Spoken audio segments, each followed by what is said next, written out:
Bonjour à tous, bienvenue dans une nouvelle émission de Parcours de vie. Donc c'est la saison 3 et nous sommes aujourd'hui à Pralognan-la-Vallenoise. Alors c'est un très beau lieu et j'ai une chance incroyable toujours en fait, mais on force parfois les chances, de rencontrer aujourd'hui Paul Pironnet qui va se présenter, qui entre autres est coach, écrivain, conférencier en PNL, mais ça il va vous en parler beaucoup mieux que moi. Et nous sommes aujourd'hui chez Sophie Blanc, alors qui est peintre en céramique, elle fait de très belles choses. C'est comme ça effectivement qu'elle nous a prêté cette terrasse dans ce cadre que vous pouvez voir qui est vraiment idyllique parce que c'est beau, c'est important la beauté. Et donc aujourd'hui on va revenir, Paul, à d'abord notre rencontre, alors qui est un peu particulière parce que j'ai beaucoup entendu parler de toi. Je t'ai regardé en vidéo et à un moment effectivement j'ai une amie très chère qui m'a emmené à Pralognan et qui m'a donc fait découvrir toi en vrai. D'accord. J'existe, c'est ça. Et, mais en fait, tu fais des vidéos extrêmement intéressantes, et pas que des vidéos, d'ailleurs, tu fais des choses pour l'humanité, et je trouve ça essentiel, parce que tu fais du bien à l'humanité. Et donc, toi, je t'ai rencontré d'abord une première fois à l'AZ, c'est l'Académie Zéro Limite, ouais. Oui, c'est ça, un grand regroupement justement de... Notre ami Martin Latulippe, qu'on salue si jamais... Oui, de développement personnel, on peut dire ça, je pense. Et donc je t'avais entrevu, et puis je t'ai vu 2-3 fois, et surtout j'ai regardé tes vidéos.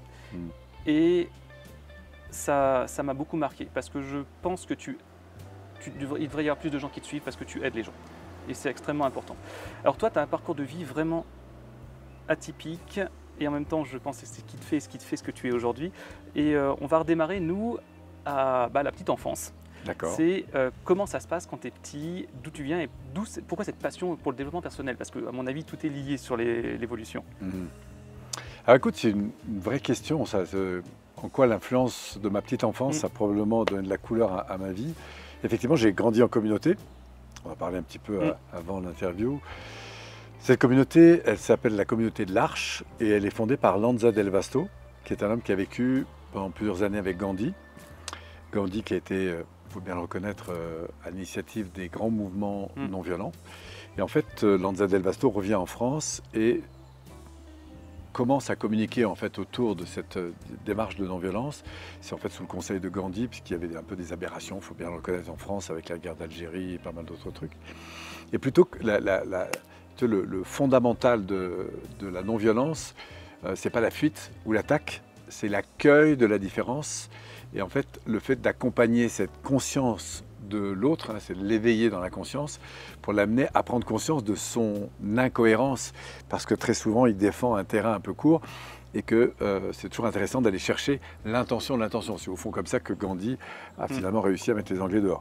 Donc toute cette démarche de communication, il en est porteur dans sa philosophie, parce que c'est d'abord lui un artiste. Tu parlais de la beauté de cet environnement et tout ça, et je sens ta sensibilité là-dessus. Lanza Del Vasto, c'est d'abord un artiste, un voyageur, et qui, au regard des informations qu'il diffuse, du sens en fait, de ce rappel en fait, à la place de l'être dans notre société, il y a des gens qui évidemment l'écoutent, le suivent un peu. Et puis on est dans les années 60, 65, où les communautés avaient quand même une tendance à émerger, parce que beaucoup de personnes avaient un retour sur eux-mêmes. Tout à fait. Cycle évidemment qui s'est reproduit de nombreuses fois au fil des ans. Et donc se crée cette communauté. Moi j'y suis parce que mes parents y rentrent en fait.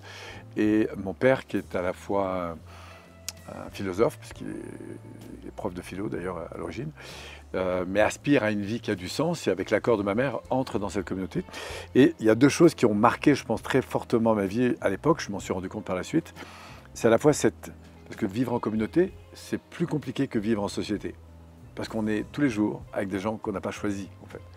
Donc ça suppose, pour que ça fonctionne, un peu comme dans un système, dans une entreprise, on y va parce qu'il y a un sens. On est là pour un job, alors plus on est porté par le sens commun de l'entreprise, plus on va y adhérer. Il y a beaucoup de gens qui vont bosser, ne serait-ce que pour un salaire.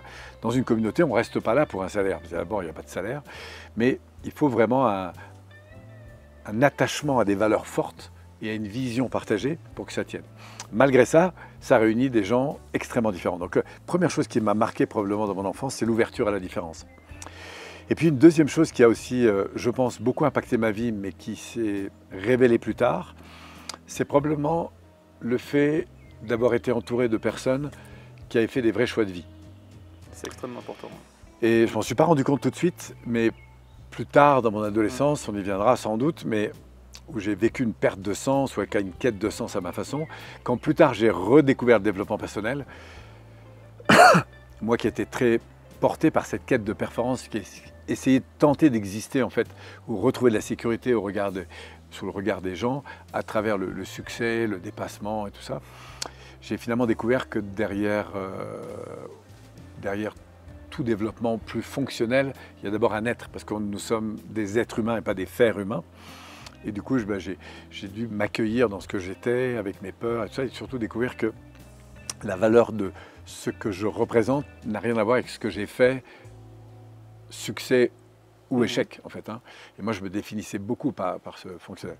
Donc, tout ça pour dire que deux choses ont marqué, l'ouverture à la différence et probablement ces modèles de personnes qui ont fait des vrais choix, c'est-à-dire qui ont accepté parfois de quitter des fonctions, on va dire, très sécurisantes sur un plan, tu vois, voilà, mais qui étaient beaucoup plus en lien avec leurs valeurs. Ce qu'on a aujourd'hui d'ailleurs, dans les mouvements qui se réitèrent, tu me disais, et ce qui est vrai aujourd'hui, tu as beaucoup de gens maintenant, suite au Covid d'ailleurs, qui ont choisi de repartir, j'en connais effectivement, tout le monde en connaît, auprès de la nature, ou même auprès des métiers dont on parlait tout à l'heure, d'artisanat, enfin de savoir-faire, pour avoir un retour à la terre. Alors je fais par rapport à la BD, mais un retour à la terre, c'est-à-dire au vrai contact des choses essentielles. Et ça, on le voit à chaque crise en fait. Ouais. Et au fond, les crises, pour moi, sont là pour nous révéler dans quelque chose de plus profond. D'ailleurs, la crise, la première, on l'a tous eu. Ceux qui nous écoutent le savent. Je ne sais pas si vous en rappelez, mais ça a commencé à 9 mois, quand il y a eu les contractions de maman, avec évidemment un passage extrêmement compliqué, parce qu'on serait incapable de résister aujourd'hui à l'âge que nous avons à une naissance, donc la crise là, a été très forte. Après, il a fallu se redresser, apprendre à marcher, apprendre à parler, apprendre à s'exprimer. Donc il y a eu énormément de combats, si je puis dire. Mais c'est les crises extérieures qui nous ont forgés, en fait, en quelque sorte. Oui. Et c'est comme ça jusqu'à la fin tant qu'on sera vivant, on sera confronté justement à des crises. Alors il y a des crises qu'on choisit. Je dis parfois que quand on décide d'aller courir pour se faire du bien, on s'attaque à un escalier de 150 marches parce qu'on se met en situation de crise pour développer en soi, évidemment, des ressources. Et puis il y a toutes les crises qu'on n'a pas choisies. Et là, ce qui va être chouette, c'est de découvrir à quel point c'est vraiment dans l'interaction que je vais construire avec l'élément extérieur. Ça peut être une personne, un contexte, une situation, un accident. Comment moi je vais interagir dans ce monde pour soit m'écraser, soit vouloir écraser l'autre, donc fuite, attaque, ou au contraire co-construction. Et là, c'est des lois extrêmement différentes qu'il y a entre les lois qui nous divisent, qui nous séparent et qui nous détruisent, ou les lois qui vont justement, et je retrouve les racines de cette fameuse communauté, qui vont accueillir cette différence qu'on aimerait surtout rejeter en fait. Et c'est là que tout ce processus d'intégration de la différence, à travers notamment la communication qu'on va avoir avec soi-même et avec les autres, va plus tard se révéler comme évidemment un trésor de croissance inouï. Ouais, mais je pense que la différence est salvatrice, vraiment. Aujourd'hui, mais bien sûr, sans différence, on rester dans nos bulles en fait, d'amis ou de gens qui nous ressemblent, enfin qui nous doivent. Parce que c'est sécurisant. Ah, tellement. Et plus on a besoin de sécuriser, de sécurité intérieure, plus... Moi, j'aime bien parler dans mon approche, qui est en l'occurrence la PNL, mais j'ai été formé à beaucoup d'outils. Mais un être humain, il est fait d'inconscient qui aspire à évoluer, qui aimerait justement manger plus sainement, faire du sport, avoir des bonnes relations avec ses enfants, son conjoint et tous les autres, qui aimeraient se développer. Et puis, il y a une partie qui est plus émotionnelle, qui est en arrière-plan, et qui fait que parfois on n'ose pas prendre sa place, on a peur de déranger. Les peurs, c'est terrible. Et les peurs sont effectivement... Alors, elles sont terribles, mais en même temps, elles sont là pour nous protéger. Et parfois, elles sont un peu excessives, c'est-à-dire qu'elles sont fantasmées. La peur de demander, par exemple, tout le monde la connaît, la peur de demander. Et alors que si on prend un peu de risque, c'est quoi la peur de demander ? C'est très souvent vécu comme la peur du rejet ou la peur du non. Mais la réalité, c'est que le non, on l'a déjà si on ne demande pas. Puisque, au fond, le seul risque qu'on prend, c'est avoir un oui. C'est ça. Tu vois ? Alors ça, c'est vrai intellectuellement, dans ma conscience, mais dans mon cheval, dans ma partie préconsciente et inconsciente, dans mon facteur émotionnel, les choses ne se jouent pas du tout de la même façon.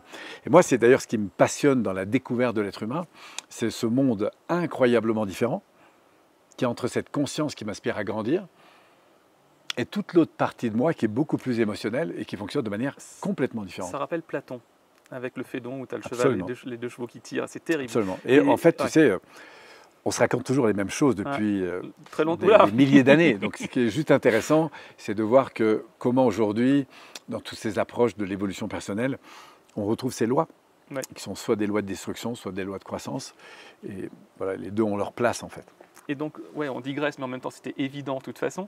Donc, la communauté, c'est 0,7 ans, il me semble, chez Ouais, toi. 0 à 7 ans, parce qu'après, j'ai l'âge de 7 ans quand mes parents montent à Grenoble. Mon père est sollicité notamment par Dubedou, qui est à l'époque le maire de Grenoble, c'est pas rien, et qui, dans un cadre d'un projet qui par la suite s'est avéré pas forcément évident, mais crée ce qu'on appelle une cité dortoir et décide de réunir plus de 7000 logements, donc ça fait beaucoup de familles qui viennent de tout milieu. Alors sur le coup, il y avait un très beau projet à la Villeneuve, qui est resté pour les anciens, d'ailleurs au cœur du système, Oui. un vrai projet, mais avec toutes les difficultés qu'on connaît d'un quartier dans lequel il y a un mélange de tout. Voilà. Et donc moi je découvre là, pour le coup, la polarité inverse. Alors déjà au niveau de l'environnement, il faut savoir que j'ai grandi sur les coteaux du Larzac, donc je ne connaissais pas l'électricité. On descendait le dimanche sur le parking pour avoir l'espoir de voir une voiture, et quand on pouvait l'entendre démarrer, c'était juste incroyable. Je te dis pas qu'on rentrait dedans. Et moi, j'arrive à Grenoble, tu vois, j'arrive à la gare de Grenoble, je vois des bus avec les trucs électriques, je vois un ascenseur. J'ai eu peur des ascenseurs pendant 3 ans parce que je ne sais pas rentrer dedans. J'avais jamais vu la terre d'aussi haut quand j'arrive, parce que je vivais au 11e étage. Et quand j'ai découvert la cité, au début, moi, quand on me courait après, je me barrais pas, quoi, parce que je n'avais pas l'habitude. Je laissais mes jouets en bas, et comme par hasard, on se demandait pourquoi le lendemain, je ne les retrouvais pas, tu vois, parce que je n'avais pas cette notion-là. Donc j'ai découvert un environnement qui a été évidemment très confrontant. La première année, j'ai pris des coups même. La deuxième année, je commençais à repérer comment s'en sortir. La troisième année, j'ai formé une bande, parce que c'était le seul moyen aujourd'hui de faire une différence. C'était mes premières expériences de leadership, on va dire. Et puis voilà, donc ça a été des années un peu compliquées. Mais tu avais de la différence là, par contre. J'ai eu toutes sortes de différences, et j'ai été marqué pour la première fois, je m'en rappelle encore très fortement. J'avais un copain qui était noir, je ne comprenais pas pourquoi mes potes ne l'aimaient pas. Alors un jour, je vais voir mon père, et je dis, mais pourquoi c'est quoi le lien entre il est noir et alors? Et là, mon père m'a expliqué comment le fantasme de la différence pouvait insécuriser. Le fantasme de la différence peut insécuriser. Et je me souviens très bien de cette conversation que j'ai eue avec mon père. J'avais 9 ans, moi, à l'époque. Et tout d'un coup, il me faisait prendre conscience, en fait. Je pense que c'est la première fois que j'en ai pris vraiment conscience. Après, c'est revenu différemment, mais du fait que c'est humain, la peur de la différence. Quand nous, on est insécurisé intérieurement, eh bien, on va se rassurer avec ce qu'on connaît. Et ce qui est différent nous insécurise. Et puis, moi, je l'ai toujours vu après, plus tard, dans le développement personnel. C'est-à-dire que il suffit d'ailleurs, nous-mêmes, quand on n'est pas bien, on rentre dans une pièce, on va plutôt aller là où on a l'habitude, on rentre dans un restaurant, on prendra les plats qu'on connaît. Quand au contraire, on est porté par le bien-être, on est dans une dimension de don, d'ouverture, et on a envie de différence, d'aller rencontrer les gens différents, etc. Donc c'est juste comme ça que fonctionne en fait notre dimension intérieure. Donc tu es dans la cité jusqu'à 14 ans, 13-14 ans. Ouais, tu es au collège là-bas. Alors j'y suis, j'ai des années difficiles parce que je suis en 6e, début de 5e, quand je perds ma maman. Donc là, il y a eu des moments un petit peu compliqués, et puis je suis un peu perdu en fait. Et je vois bien qu'au niveau des études, c'est compliqué. Donc je redouble ma 5e. Et là, il se passe un truc assez fort. Moi, je rêvais quand j'étais enfant d'être pilote. Dès que je marchais, je me voyais toujours dans des avions, des trucs comme ça.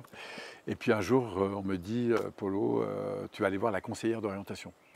Wow. Et pour moi, il y avait Dieu et la conseillère d'orientation. Tu vois. Et je comptais les jours, ça a duré 3 semaines. En plus, le contexte, c'est que ça ne se passait pas dans mon lycée, mais à l'annexe, ce qui rajoutait évidemment du level, quoi, en gros. Donc je pars à pied, comme ça, je me souviens, il y a un grand escalier, je m'assois, il y avait une porte un peu transparente, comme ça. Et tout d'un coup, je n'avais même pas les pieds qui touchaient, mais j'étais là, et ça fait juste 3 semaines que j'allais rencontrer, non pas Dieu, mais la conseillère d'orientation, c'est-à-dire qu'elle allait enfin me révéler ce que j'allais faire de ma vie, quoi. Ouais. Bon, la porte s'ouvre, je vois la personne avec des chaînettes encore, hein, et je m'assois. Elle me dit, c'est vous Paul? Je dis oui. Elle me dit bon, puis elle ouvre mon carnet de notes, puis elle me dit, tu veux faire quoi plus tard? Et moi, avec mon cœur d'enfant, je lui dis, moi, mon rêve, c'est d'être pilote. Et là, elle regarde mes notes, elle me regarde, elle regarde mes notes, elle me regarde, elle regarde mes notes, et là, elle me dit, mais il faudrait que tu travailles pour ça. Moi, à l'époque, dans ma petite tête, j'avais l'impression de donner déjà beaucoup. Oui. Et je me suis dit, oulala, les études, c'est pas fait pour moi, je suis pas fait pour ça. Et là, j'ai éteint mon rêve. Et j'en ai encore de l'émotion, tu vois, parce que... Je sais. Et j'ai rien à reprocher à cette femme.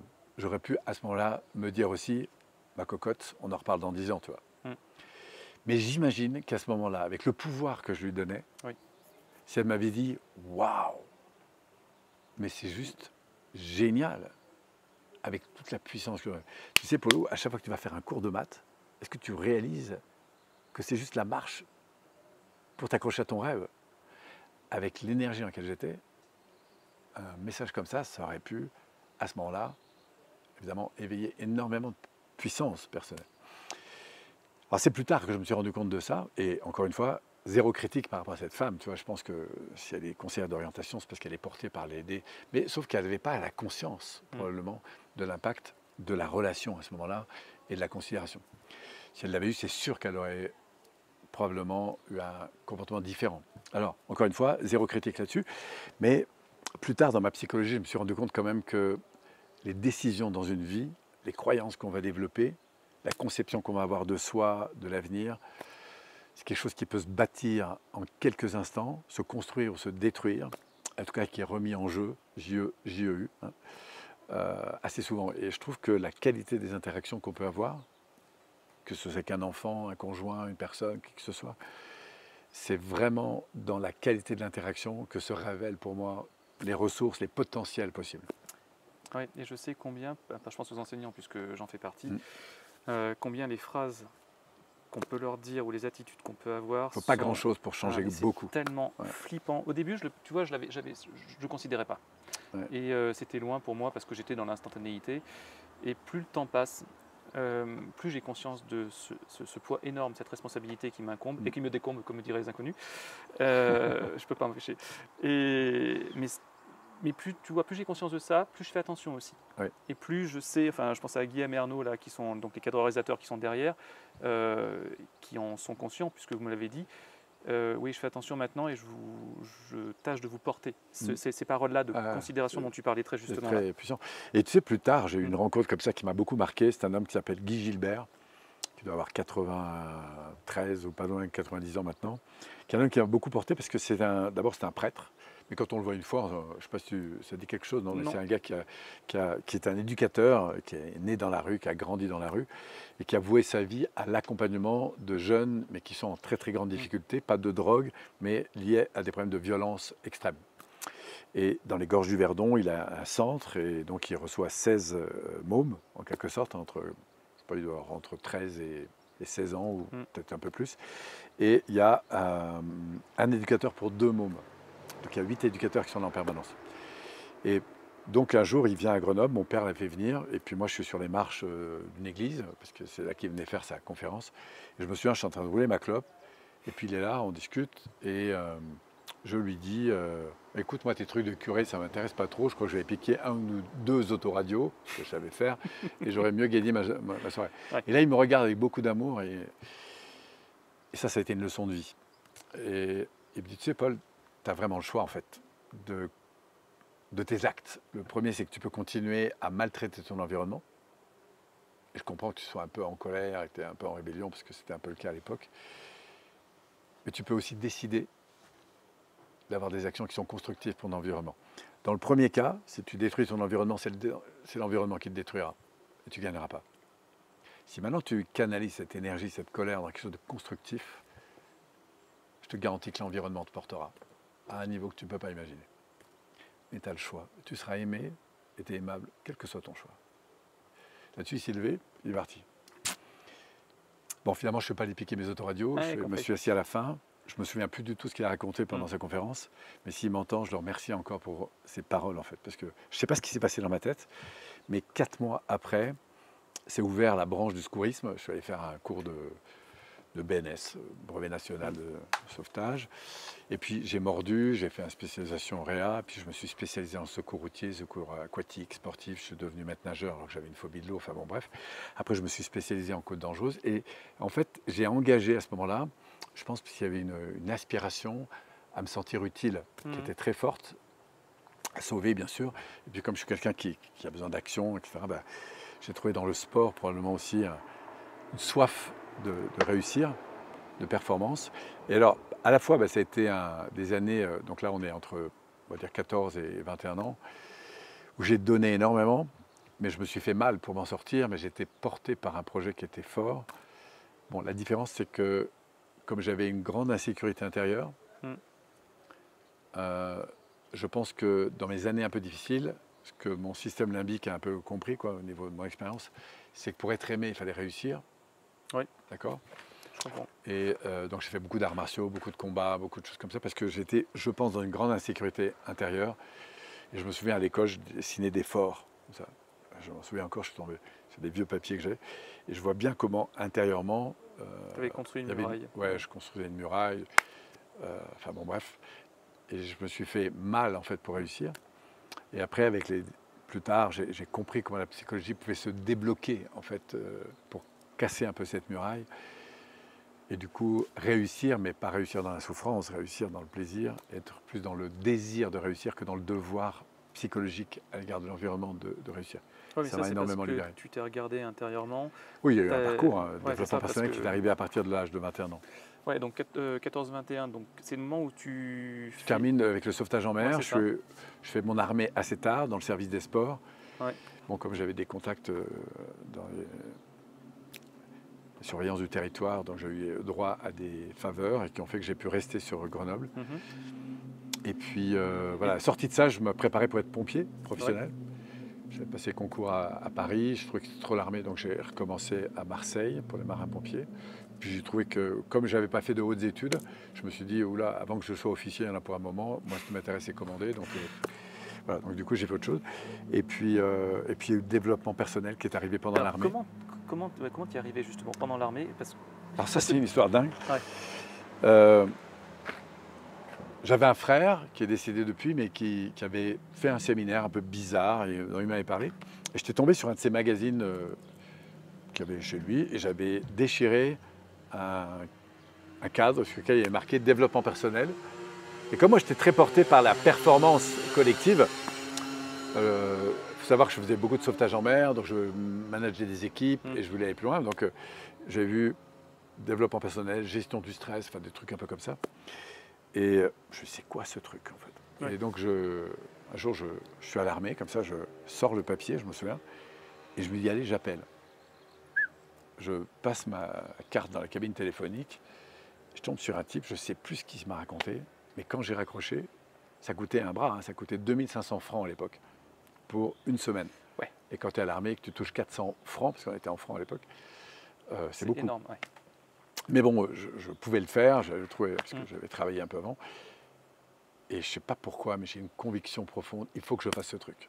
Et après, j'ai passé 4 mois à essayer d'avoir le créneau de temps, parce qu'à l'armée, tu es à l'armée, donc j'ai eu 15 jours, et j'ai eu le créneau exact pour pouvoir partir. Voilà, donc je me suis retrouvé dans le sud de la France, dans un séminaire, et là, je m'attendais à un truc de formation, en fait, on était tous assis, il y avait 2 mecs, tout le reste, c'était que des nanas. Et pendant une semaine, j'ai découvert, j'ai eu des révélations sur mon scénario de vie, après quoi je courais, et puis ça a été le point de départ, après de l'axe plutôt développement personnel, donc d'un stage que j'ai fait, j'en ai fait un autre, puis un autre, puis un autre, puis un autre. Et c'est comme ça qu'au regard de la diversité de ces mondes, c'est un peu des mondes particuliers, j'ai vu des gens un peu uberlus, puis j'ai vu des gens très intéressants. Mais je me suis dit, mais il y a quelque chose de grand. C'est la dimension humaine, en fait. Et moi, je pensais qu'il fallait être un grand psychiatre, avoir fait beaucoup d'études. Mais dans les courants qu'on a appelés de la psychologie humaniste, il y avait énormément de courants, à la fois courants plus oraux, des choses plus émotionnelles, plus comportementalistes, etc. Donc, j'ai commencé à faire de la gestalt. J'ai fait aussi il y a pas mal deux de choses. trucs. Alors, il va falloir définir 2-3 bricoles. Ouais, la première, avant de parler de Gestalt ou assimilé, qu'est-ce que c'est pour toi le développement personnel? L'évolution personnelle. Ouais. Alors, c'est un gros fourre-tout dans lequel on peut y trouver des grands principes, beaucoup de techniques avec des approches extrêmement différentes, et puis après, la capacité à acquérir ces techniques pour les appliquer dans des contextes particuliers. Donc, le développement personnel, c'est l'art d'évoluer. Donc il y a pour moi 2 champs d'évolution qui sont essentiels. Il y a un champ qui est fondamental, c'est l'être, ma qualité d'être et ma qualité d'échange avec l'environnement. Donc être à soi, ça veut dire être à l'écoute de soi, prendre en compte son ressenti, qui on est, etc. Pour aller découvrir à travers nos frustrations, peurs, colère, tristesse, au fond les valeurs qui sont derrière et qui sont de fait importantes. Parce que toutes ces alertes rouges sont en fait des révélateurs. Parce que derrière toute frustration, il y a une ambition en fait. Donc ça, c'est s'ouvrir à quoi j'aspire profondément, c'est ma priorité. Ensuite, le deuxième axe important, c'est une fois que j'existe un peu, que je me reconnais, que j'existe pleinement sur mon top à moi, il y a ma direction, c'est où est-ce que je veux aller, je montre volontairement l'index. Au fond, si ça se passait mieux demain, dans ma vie, que ce soit sociale, professionnelle, affective ou autre, au fond, à quoi j'arrive en fait? Parce qu'avant de revenir sur les problèmes, commençons par réorienter les choses sur des solutions. Donc le développement personnel, c'est la faculté à appliquer des principes et des techniques pour justement reprendre sa vie en main, évoluer et faire en sorte que notre relation à nous-mêmes et à l'environnement s'axe davantage sur de la croissance. Positive. Parce que pour moi, il n'y a pas d'évolution sans communication. Et soit on est dans l'isolement et la division, donc des lois qui nous isolent et qui nous mettent en guerre en fait, hein, c'est les lois de la destruction, et elles ont leur place, automne, hiver. Oui, yin et yang. Enfin, et puis il y a l'inverse, c'est la loi au contraire qui nous permet d'accueillir la différence, de grandir avec, etc., que ce soit avec nous ou avec l'environnement. Donc l'art du développement, c'est se développer avec soi bien sûr. Alors il y a quelque chose d'un peu limitant dans le développement personnel, c'est le personnel. Parce qu'en fait, je ne crois pas qu'on puisse évoluer sans prendre en compte l'environnement. Ah bah, il forge. Voilà. Ça me paraît indissociable. Voilà, c'est pour ça que le développement personnel, parfois c'est un peu trop personnel. Et on va dire que parfois ça sert un peu l'ego. Et c'est sans doute parce qu'on en a besoin pendant un espace. Si on a besoin de reprendre un peu confiance en soi, l'ego, c'est pas que négatif. Mais après, la véritable croissance, elle est dans l'interaction et la richesse, comme tu le soulignais tout à l'heure, des différences. Tu vois. Encore faut-il pas seulement en avoir le désir, parce que c'est pas suffisant, mais en avoir les savoir-faire, parce que aimer ne suffit pas pour communiquer de manière constructive. C'est très juste. Il faut, C'est comme jouer du piano, on a envie de jouer, mais il faut apprendre. Oui. Voilà. Donc reprenons donc là-dessus.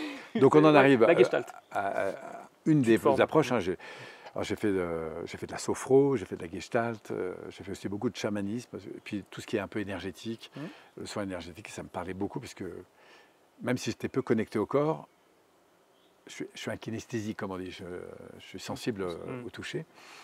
Et puis après, j'ai rencontré des gens qui venaient du monde de l'entreprise. Là, ça m'a vraiment intéressé parce qu'on parlait d'équipe, de construction collective. Et du coup, j'ai suivi une formation de formateur qui a fait 6 semaines étalées sur 1 an et demi, plus un week-end de 3 jours par mois. Donc c'était un gros cursus. C'est là que je me suis formé à l'analyse fonctionnelle et à un certain nombre d'approches. J'avais eu des touches de PNL. Alors la PNL, c'est la programmation neurolinguistique. Voilà, qui est arrivée après, la programmation neurolinguistique, et qui a été pour moi un des outils qui m'a ouvert une accélération dans mon développement dingue, parce que l'art de la PNL, c'est d'abord d'aller identifier au fond ce qui fonctionne en termes de processus. Ça ouvre à la sensibilité à soi et aux autres, et ça met en valeur en fait les ressources de l'être humain. Moi, je dis que la PNL est un peu à l'être humain, ce que les stratégies qualité sont dans les organisations, c'est-à-dire comment je m'y prends avec ma tête, avec mes sentiments et avec mes comportements pour grandir. Donc j'arrive avec une histoire, donc des apprentissages, des automatismes. Dans ces automatismes, il y a tas de choses qui sont magnifiques. Et puis il y a parfois des habitudes de pensée, des habitudes émotionnelles, puisqu'on associe des émotions, des trucs qu'on va aimer et pas aimer, en fonction de l'histoire, et puis des comportements qu'on va développer. Tu vois. Donc dans ma relation, que ce soit à l'argent, à l'amour, à la vie, aux gens, à l'inconnu, etc., ce qui est intéressant, c'est qu'on peut grandir dans son mindset, la manière de penser, de croire, d'évaluer les choses. On peut grandir, encore une fois, dans sa relation émotionnelle qu'on a avec les choses. On peut être plus apaisé, plus joyeux, plus ouvert, quelles que soient les situations qui arrivent. Et puis enfin, on va pouvoir évoluer du coup dans nos comportements, micro et macro comportements, c'est-à-dire dans la manière dont on va prendre soin de soi, des autres, d'une relation, etc. Et toi, dans cette approche pour l'entreprise, donc tu vas à un moment côtoyer des entrepreneurs. Alors, clairement, enfin, ou plutôt des entreprises que des entrepreneurs, oui, pardon, ça, après, parce qu'à l'époque, je suis plutôt dans le monde industriel d'ailleurs. J'ai 23 23 ans quand je commence à vivre de la formation. Ça veut dire que on est en 88-89. Je commence comme formateur. Comme je suis dans un réseau d'entrepreneurs, je parle à des vieux briscards de la formation et ils sont assez séduits par mon côté jeune, dynamique et qui en voulaient bien. Et puis je leur dis, les gars, vous ne me payez pas, moi je viens, mais pas seulement pour observer, mais offrez-moi à un moment donné le temps et moi je vous apporte un vrai truc, quoi. Et c'est comme ça que du coup, des personnes me prennent un peu sous leur aile. Et je finis notamment, alors je me suis retrouvé avec la direction de la SNCF, enfin, la partie matérielle de la direction de la SNCF, donc c'était très impressionnant pour moi au départ. Et je me souviens, c'est Jean Taillarda qui m'avait ouvert la porte. Je ne sais même pas s'il est encore vivant aujourd'hui, mais après j'ai fini chez Renault. Où j'ai été testé sur des modules, puis ça s'est vraiment très très bien passé. Donc du coup j'ai travaillé pendant 3 ans, j'ai plus de 7000 heures d'intervention avec chez eux. Enfin, en tout, j'ai dû avoir entre 90 et 95, j'ai dû faire à peu près 15 000 heures de formation dans toutes sortes d'organisations. Et en parallèle à ça, je découvre la PNL. En 90, comme je n'ai pas à l'époque suffisamment d'argent pour me former, je me dis par contre ce que j'ai, c'est de l'énergie pour réunir un groupe. Et la personne qui m'a inspiré le plus, c'est Alain Carole. Donc un jour, je décide de l'appeler, un peu comme une bouteille à la mer. Et puis quelques temps après, j'ai un retour. Je me souviens, j'étais en pleine soirée chez moi. C'était quand même délire. D'un coup, il y a un copain qui me dit, il y a quelqu'un qui veut te parler. Et là, j'entends la voix d'Alain Carole. Ça faisait juste 3 ans que je rêvais un jour de... Bon bref, on prend rendez-vous, je le fais venir sur Grenoble. Et puis je monte mon premier groupe. Puis on a renouvelé. Et c'est comme ça qu'on a développé entre 90 et 95 en région Rhône-Alpes, une activité autour de la PNL, puisque un séminaire, 2 séminaires, je renouvelle chaque année. Donc se développe en fait une école en parallèle à mes activités en entreprise. Et puis en 95, je fais le choix de lâcher les entreprises, qui était un gros pari, parce qu'à l'époque on me payait vraiment bien, pour en fait donner plus de place. C'est ce qui m'anime profondément. Donc stratégiquement, ce n'était pas une bonne idée sur le plan financier, mais sur la longueur, c'était beaucoup plus aligné. Et du coup, ça a pris, je réunis du monde, je prends 180 mètres carrés de bureau, je commence à avoir des salariés. Et on se développe sur toute la France, enfin dans 5-6 villes en France, on anime assez régulièrement des séminaires, moi et d'autres. Donc je commence à faire un gros chiffre d'affaires, je ne gagne pas beaucoup d'argent. Et j'ai une grosse tuile en 98-99. Financière.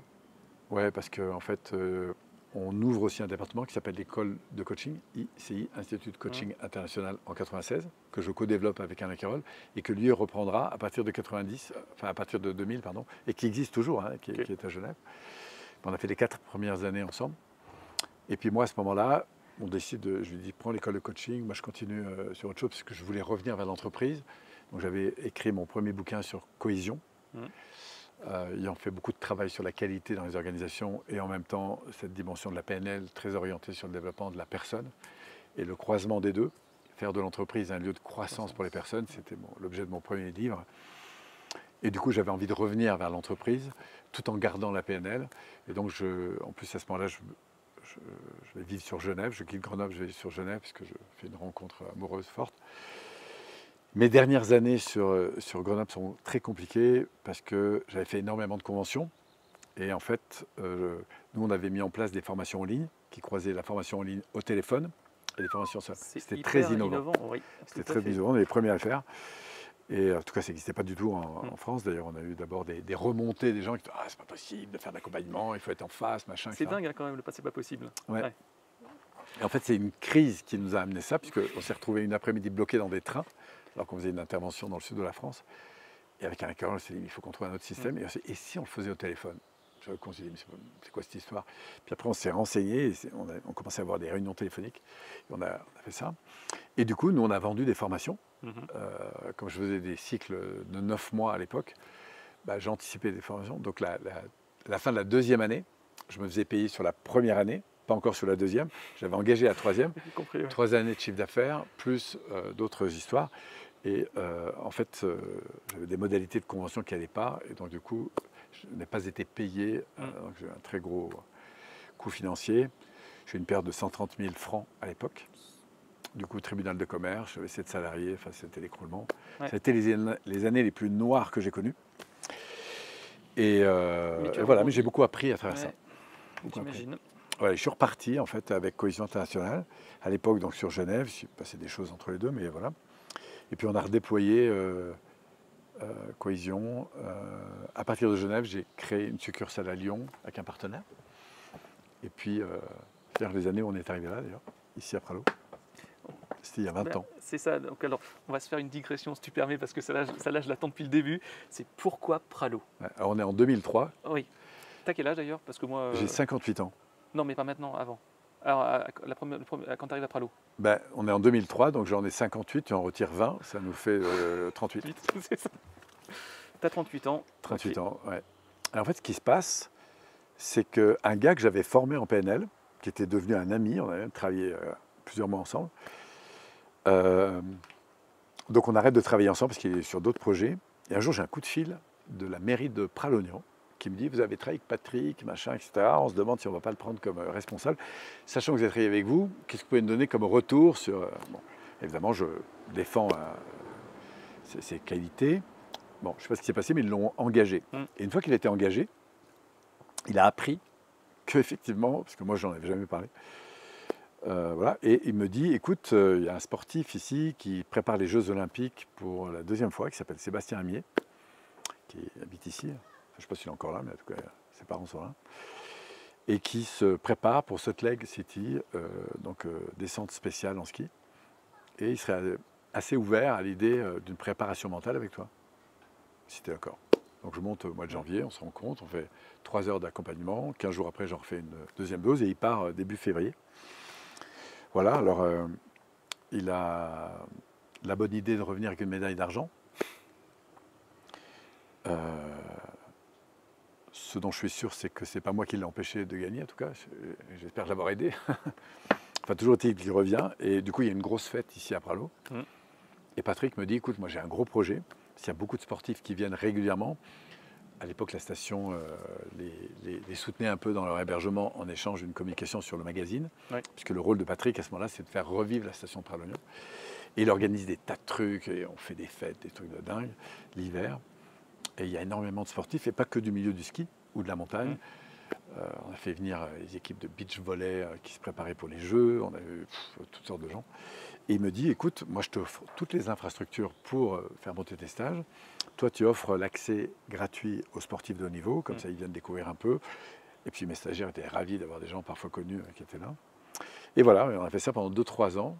Bon, puis après, lui, la station a un peu changé de personnes, parce qu'en fait, son travail, ça a fait monter énormément de monde à la station. Puis au bout d'un moment, il n'y a pas que des bonnes personnes qui sont montées. Moi, j'ai connu des contrôles de police au rond-point, au milieu de Pralo, tu vois, pour la drogue et pour l'alcool. Tu vois un peu où on en était.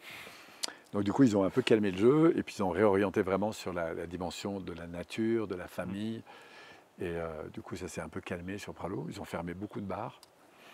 Et puis moi, j'ai eu la chance, parce que j'avais des bons contacts avec la mairie, de pouvoir continuer. On a du coup récupéré l'école maternelle. Et voilà, et dans une coopération qui dure depuis 20 ans maintenant, je viens chaque été animer des séminaires ici, au mois de juillet et au mois d'août. Voilà. Et toi, donc après Genève, après tout ça, parce qu'on en était là. Donc, effectivement, j'ai une succursale à Lyon et je développe Cohésion Internationale. Donc, je continue à faire de la PNL. Je retourne un peu vers le monde de l'entreprise qui me passionne. Et puis, voilà, ça se passe plutôt pas mal. Et puis, dans les dernières années, je m'associe avec des gens parce que j'avais une vision du réseau qui était assez importante. J'ai créé un gros réseau à l'époque de formateurs. Et eux arrivaient un peu pour le structurer. Et puis, ils ont eu des bonnes idées, des idées de développement assez fortes, mais qui n'étaient plus en phase avec les valeurs qui étaient les miennes. Du coup, en 2009, mes 2 salariés n'en peuvent plus, en fait, de la relation qu'ils ont. Et après moult discussions, échanges pour essayer de trouver une solution, je leur ai dit, bon, on va arrêter de travailler ensemble. Moi, je les avais intégrés comme associés, j'aurais donné les 2 tiers de ma boîte. Par contre, ça m'a coûté assez cher de repartir parce que du coup, j'ai dû racheter les parts et surtout, j'ai recréé une boîte, mais j'ai dû racheter la clientèle que j'avais amenée. Donc, je ne suis pas reparti à zéro, je suis parti à moins 180 000 euros. Mais mes 2 salariés de l'époque sont devenus mes associés. Et je peux te dire qu'on est reparti comme en 14. Ouais. Et je remercie encore Emmanuel et Audrey qui m'ont énormément soutenu à ce moment-là. Et qui, après avoir été mes salariés, sont devenus mes associés sur PPI. Donc on est reparti en fait à partir de 2010. PPI, Paul Pironnet Institut. Voilà. Donc au départ, c'est des filles d'ailleurs qui ont décidé du nom de la société. Elles m'ont dit, Polo, il faut que tu te mettes en avant, tout ça. Donc j'ai dit ok, puis on est parti là-dessus. Et tu accompagnes de plus en plus de gens aujourd'hui. Tu as développé beaucoup Alors, la solution en ligne, c'est mal formulé, mais de formation. Ça, c'est surtout à partir de 2020. D'accord. Mais Je ne vais pas aller trop vite. Okay. Voilà, de 2010 à 2020, enfin, on redéveloppe, on redéveloppe. Donc beaucoup la PNL. Moi, je me recentre essentiellement sur ce qui me passionne le plus, la formation PNL, et je fais des phases d'élagage assez importantes. Voilà, et au fil des ans, alors, il y a eu plein de choses, mais au fil des ans, on a redéveloppé une activité assez importante avec un siège à Lyon. Et puis voilà, entre l'été ici, Lyon et Paris, c'était des zones. Je me suis développé. Donc après, il y a à la fois une dimension entrepreneuriale qui n'a cessé de me challenger et de me faire grandir. Et puis cette équipe qui s'est constituée. Voilà. Et on va dire qu'à partir, c'est marrant parce que ça fait des gros virages, 90, 2000, 2010, 2020. Et si on regarde un peu plus près, en 95, je fais ma première école de coaching. En 2015, je crée une deuxième école de coaching avec un gars à l'époque, que j'arrête en 2010. Et en 2015, je crée une troisième école de coaching, dont je me suis séparé en 2019. Donc c'est marrant les cycles. En fait, voilà. Et là, en 2020, ce qui a vraiment... moi, je me préparais depuis 2016-2017 à la formation en ligne, suite à des masterminds dans lesquels j'ai été engagé, et des personnes m'ont dit, tu sais, Paulo, tu devrais quand même te préparer à ça. Au début, j'ai fait beaucoup de résistance avec la formation en ligne. Ouais. Pourquoi d'ailleurs? Parce que moi, je défendais beaucoup le contact direct. Ouais, c'est ça. Et c'est au fond ce qui m'a toujours le plus animé, c'est les gens. Moi, j'adore l'enseignement, mais plus encore l'interaction que j'ai avec les gens. Donc j'ai fait le choix d'avoir pas des groupes trop importants parce que je veux préserver. C'est une des choses que je nourris ici fortement. Parce que je pourrais avoir des salles plus grandes, mais je ne veux pas. Donc pour privilégier cette qualité à la fois avec la nature, mais surtout avec les gens. Et donc du coup, dans mes masterminds un peu internationaux, j'ai vraiment des gars qui me disent, c'est Paulo, il faut que tu te prépares vraiment à cette transformation, puisque ça pourrait devenir important. La formation ou l'éducation en ligne, c'est vraiment une voie qui va prendre énormément de place, et c'est ce qui s'est effectivement passé. Ouais. Et puis après, il y a eu 5 Covid, je vais l'appeler comme ça, parce que pour moi, c'était une voie d'accélération immense, pour plusieurs raisons, qu'on soulignait d'ailleurs avant qu'on démarre, parce que le Covid a secoué un peu le panier, c'est-à-dire que ça a été une crise qui a amené certains à réaliser qu'il y avait une vie à côté du boulot, à l'occurrence c'est à la maison. Ouais. Donc ceux qui allaient très mal sont allés encore plus mal. Ceux qui allaient un peu mal se sont dit, bon, il faudrait peut-être que je me bouge. Ceux qui se sont bougés ont accepté de changer des choses. Et puis il y a ceux qui ont pris de l'accélération. C'est un peu comme ça dans un système. Et en tout cas, il y a une chose qui est sûre, c'est qu'il y a énormément de personnes qui se sont posées des questions qui ne se posaient pas jusqu'alors. Ah, ça a été tellement Nous, on a une intense. explosion. Ouais. En plus, il y a une démultiplication d'abord de l'utilisation des formations en ligne. Ouais. Donc pour nous, ça a été énorme. Et puis aussi de la démultiplication de la distribution de contenu. C'est ça. Et qui a été aussi une source... Et avec des gens qui sont très compétents. Avec des gens de plus en plus compétents. Ouais, c'est ça. Et de tout, il y a une augmentation de tout. Et ce que moi je trouve très intéressant, c'est que ça participe vraiment à l'évolution. C'est-à-dire qu'on n'a jamais été aussi sensible, conscient, etc. Et aujourd'hui, on le voit avec l'IA, qui va être un accélérateur fantastique si on le sait l'utiliser au niveau des technos et tout ça. Mais il va y avoir l'IE, l'intelligence émotionnelle, qui va être aussi tout aussi importante. Et moi, c'est des réflexions qui m'animent énormément aujourd'hui sur la manière dont le monde est en train de changer et comment, à travers ma mission, qui est d'accompagner, de former des personnes, comment aujourd'hui on intègre en fait à la fois ces technologies et l'importance, on va y revenir encore, du contact humain. Je sais, parce qu'il ne faudrait pas que ça remplace justement. Ah, ça ne la remplacera jamais. Oui. Ça ne va que le mettre en exergue. En tout cas, certains, s'ils vont trop dans l'IA, seulement dans l'IA, ils vont avoir un trou dans la raquette, c'est sûr. Et du coup, ils seront challengés parce que c'est un peu comme le lien et la loi, tu vois. On a besoin de structure, de performance, sans être dans l'excès. Et on a besoin de lien, on a besoin de connexion. Et les gens aujourd'hui, moi je le vois chez les jeunes, ils veulent s'amuser, ils veulent grandir, ils veulent évoluer, ils veulent participer. Il y a une conscience de l'environnement. On voit qu'il y a une accélération dans les deux sens. C'est-à-dire que, et on le voit dans notre société, quand il y a des crises, comme on a pu connaître, que ce soit les gilets jaunes ou encore dernièrement, effectivement, oui. Tu as les deux. Tu as des gens qui sont capables d'une destruction incroyable, d'une colère incroyable, d'une résistance et donc une fuite ou une attaque incroyable. Et puis tu as des gens qui vont rebondir et qui vont grandir très vite. Donc on aura toujours des extrêmes dans tous les sens.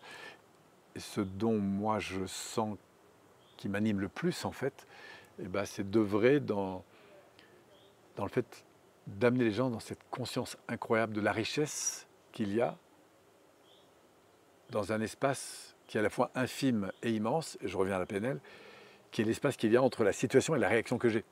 Que ce soit dans ma perception des choses, dans mon ressenti émotionnel et dans la réaction que je vais montrer. Si on est dans nos automatismes, on est en situation X, Y, et en général c'est le cheval qui, dans sa conscience à lui, va réagir. Si on est dans la conscience, on peut ouvrir un espace incroyablement grand quand on revient pleinement dans ici et maintenant. On découvre un espace de liberté qui est fabuleux. Je peux arriver dans ma voiture qu'on a bousillée et réaliser que, bien sûr, me sentir énervé, c'est à la fois, entre guillemets, normal. Mais la réalité, c'est qu'il y a un champ de possibilités qui est immense dans la manière dont je vais interpréter la situation, dont je peux la vivre émotionnellement, dont je peux réagir. Et qu'il n'y a pas de bien et de mal. Mais toute action a des conséquences. Et que la vraie question, c'est est-ce que les modalités dans lesquelles je suis m'élèvent, me libèrent ou m'enferment? Voilà, c'est la question qui m'intéresse. C'est ce que je dis à mes élèves sur ces choix et ces conséquences. J'ai toujours... prenez cette autonomisation et cette liberté de choix. Je trouve que c'est quelque chose d'extrêmement important. Et de trouver le sens qui nous guide. On en parlait à un moment. C'est vrai que c'est une des grandes questions aujourd'hui. Tu me parlais de travail, effectivement, en entreprise, à un moment sur les boîtes, et trouver un job. Mais aujourd'hui, la question, c'est la question du sens. Surtout pour eux, qui sont derrière, entre autres, qui nous regardent aussi, qui sont, on va dire, les jeunes. Je parle vieux, là, déjà. Parce qu'ils ont besoin de sens. Et tu vois, c'est intéressant parce qu'il y a 2 jours, j'avais une discussion avec des gens qui sont vraiment dans le business. Elle me disait, tu sais, Polo, nous on te suit depuis des années, le développement personnel, le bien-être, le bien-vivre, tout ça, c'est vrai que c'est très important. Et c'est même fondamental. Et plus on avance, plus on reconnaît, Polo, que là-dessus. Mais le business, c'est quand même fait pour gagner de l'argent. Et là, je les regarde et je dis, tu sais, jusqu'à présent, je vous aurais dit oui. Et j'ai défendu ce propos. Une boîte, c'est fait pour gagner de l'argent. Mais aujourd'hui, ce n'est plus le cas. Une boîte, c'est fait pour accomplir une mission. J'aime beaucoup l'idée, ça me va bien. Et si cette mission fonctionne bien, alors vous allez avoir de l'argent. Et moi, je me rends compte au niveau des entrepreneurs, quand un entrepreneur entreprend pour gagner de l'argent, et quand il est porté, et on le regarde avec les jeunes là, qui nous accompagnent, on voit bien qu'ils sont portés par une mission, ils sont portés par un plaisir. Et ça va leur rapporter, c'est sûr. Peut-être au début pas trop d'argent, mais s'ils continuent, c'est sûr qu'ils ne peuvent pas aller ailleurs que dans le succès. Donc, je crois qu'une entreprise aujourd'hui, moi c'est ça qui me touche quand j'accompagne des entrepreneurs ou des grosses entreprises, c'est de les faire réfléchir sur la mission de l'entreprise. Une mission d'entreprise, c'est de répondre à un service ou un produit, enfin par le biais d'un service ou un produit, à une mission. Et quelle est la mission? C'est quoi votre why en fait, votre pourquoi? Pourquoi vous êtes là? Et je pense que si vous êtes mobilisé par une véritable mission, qui elle répond à une aspiration importante de la société, alors vous n'avez pas de vos soucis à faire en termes de croissance. Parce que l'argent que vous allez gagner, ce sera que la conséquence du sens de l'existence même de votre produit ou de votre service. Et ce ne sera jamais fini. Parce que même si vous êtes numéro 1 mondial, la vie vous invitera à grandir encore. Et combien d'entreprises, je pense souvent à Kodak qui était numéro 1 et qui n'a pas décidé parce qu'il se sentait numérique. Voilà. Et ce que je trouve de génial, c'est qu'on peut arriver en haut de la montagne, il y a toujours une autre, parce que c'est la base même du karma, c'est-à-dire c'est l'évolution constante. Et l'environnement est là pour nous faire grandir. C'est pour ça que sans prise en compte de l'environnement, je pense qu'il n'y a pas vraiment d'avenir. Je suis d'accord. Il y a quelque chose qui m'anime aussi d'ailleurs, c'est ce désir de transmission en fait et d'aider les autres. Je trouve que c'est d'éveiller à la conscience. C'est ça. On en parlait avant. C'est vraiment le truc essentiel aujourd'hui. Surtout dans cette société, qui est en crise. Tu me diras, oui, elle est en crise. Elle est manifestement en crise de partout, et qu'il faut resserrer les liens, réapprendre aux gens à communiquer, à s'aimer. Absolument. Et tu œuvres beaucoup pour ça. Ouais. Et je suis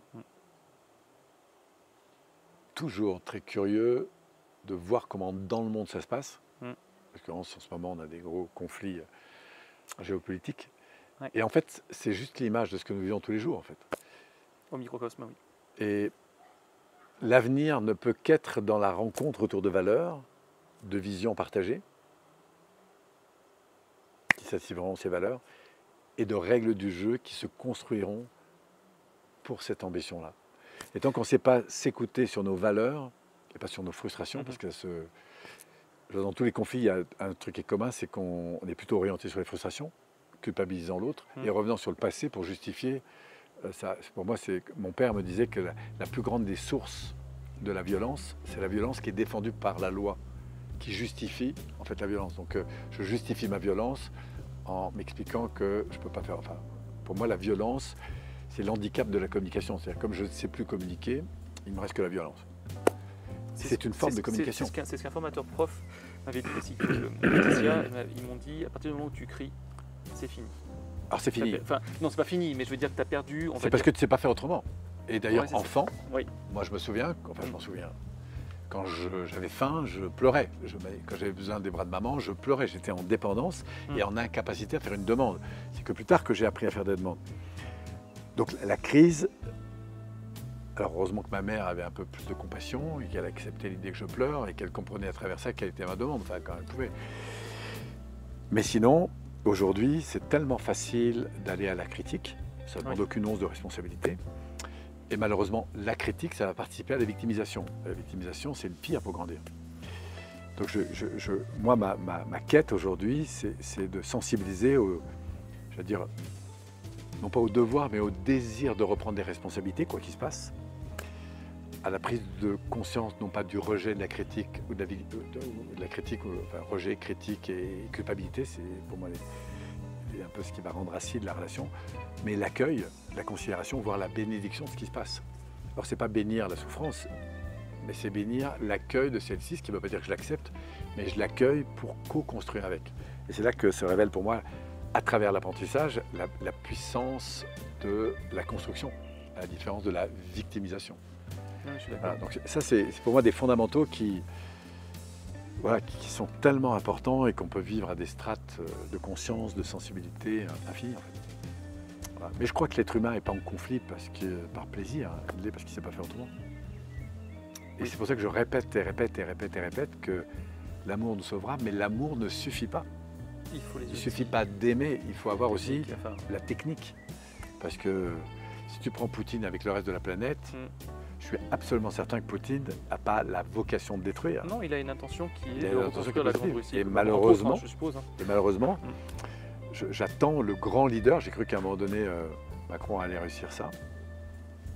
Mais j'attends un vrai leader qui sache honorer, pas l'acte destructeur qu'il a, mais honorer